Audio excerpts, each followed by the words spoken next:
दोस्तों, आज मैं इस दुनिया की सबसे पावरफुल चीज के बारे में बात करने जा रहा हूँ और अगर आप इसे समझ गए, इसे हैंडल कैसे करना है एक बार सीख गए तो यकीन मानो आप वो सब कर पाओगे जिस चीज की आज आप सपने देखते हो। पर आप लोगों से हाथ जोड़कर एक रिक्वेस्ट है कि इस वीडियो को पूरा अंत तक देखो, क्योंकि आज तक का one of the best video होने वाला है जिसमें आज आप एक लाइफ चेंजिंग लेसन सीखोगे। और अगर आपको ये वीडियो दिल से अच्छा लगे तो ही लाइक और सब्सक्राइब करना, और नहीं तो आपको पता है कि इस वीडियो के अंत में आपको क्या करना है। मैं जिस पावरफुल चीज के बारे में बात कर रहा हूँ वह है समय। जी हाँ, आज के बाद आप पैसों से ज्यादा इसकी कीमत करोगे। क्या आपको पता है कि कामयाब और नाकामयाब बंदे में क्या फर्क है? कामयाब बंदा जानता है कि उसको उसका पैसा और समय कहाँ इन्वेस्ट करना है और इसलिए वो कामयाब है, और दूसरा बंदा ये नहीं जानता, इसलिए गलत चीज में पैसा और समय इन्वेस्ट कर देता है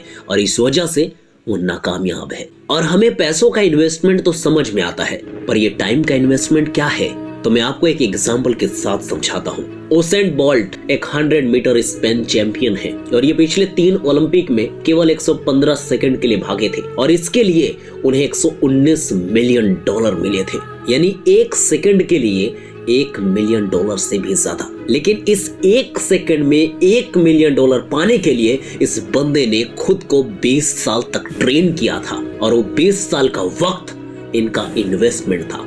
यही थी वक्त की इन्वेस्टमेंट। दोस्तों, ऐसी ही एक स्टोरी है पिकासो की। एक दिन की बात है, वो किसी होटल पर बैठे थे। वहाँ एक लेडी आती है और पिकासो से जिद करती है खुद की स्केच बनाने की।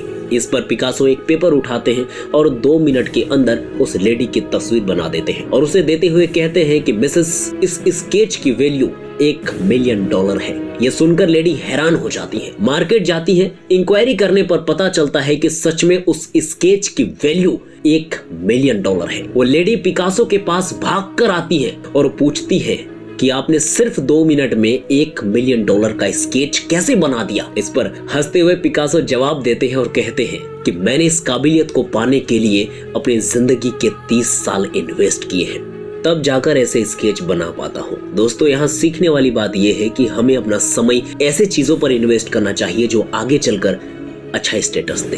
कहने का मतलब ये है कि आज आपके पास वक्त है तो नई नई चीजों को सीखने में इसका इन्वेस्ट करो, जिसके रिटर्न्स आपको पूरी जिंदगी भर मिलते रहेगी। अगर आप इसको वेस्ट करोगे तो जिंदगी भर पछताओगे। इसलिए वक्त की कदर करो, वरना कल दुनिया तुम्हारी कदर नहीं करेगी। क्योंकि जिसका वक्त अच्छा है उसके लिए सब अच्छे हैं, वरना बुरे वक्त में सबसे पहले अपने बदलते हैं। और बुरे वक्त में कभी हार मत मानना, क्योंकि वक्त की एक खासियत है, ये कितनी भी मुश्किल क्यों ना हो लेकिन बदलता जरूर है। दोस्तों, शाहरुख खान जो कि बॉलीवुड के सुपरस्टार हैं, इतनी ऊंचाई पर होने के बावजूद भी वो सिर्फ 4 घंटे सोते हैं और बाकी का पूरा समय वो अपने काम पर लगाते हैं। और अगर आप उनके फैन हो तो आपको ये बात जरूर पता होगी। बहुत से लोगों का रोना होता है कि मैं जिंदगी में बहुत कुछ करना चाहता हूँ लेकिन मेरे पास टाइम ही नहीं है।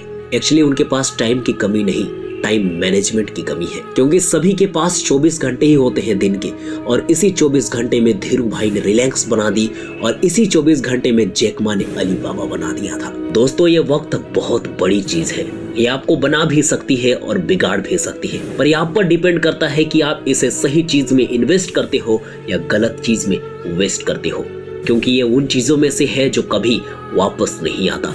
इस दुनिया में इतना अमीर नहीं जो बीता हुआ टाइम खरीद सके, और कोई इतना गरीब नहीं जो अपने आने वाले वक्त को बदल ना सके। इसलिए वक्त तुझे बदले उससे पहले तू वक्त को बदल दे। और एक बात, कभी भी अपने टाइम को किसी दूसरे के टाइम के साथ कंपेयर मत करना, क्योंकि हर कोई खुद की टाइमलाइन के हिसाब से जीता है। जैसे कोई 25 साल की उम्र में बिलियनियर बन जाता है तो कोई 90 पर मर जाता है, तो कोई 50 साल की उम्र में बिलियनियर बन जाता है और 90 साल तक जी जाता है, तो कोई 55 की उम्र में रिटायर्ड हो जाता है, तो कोई 70 की उम्र में अपनी करियर की शुरुआत करता है।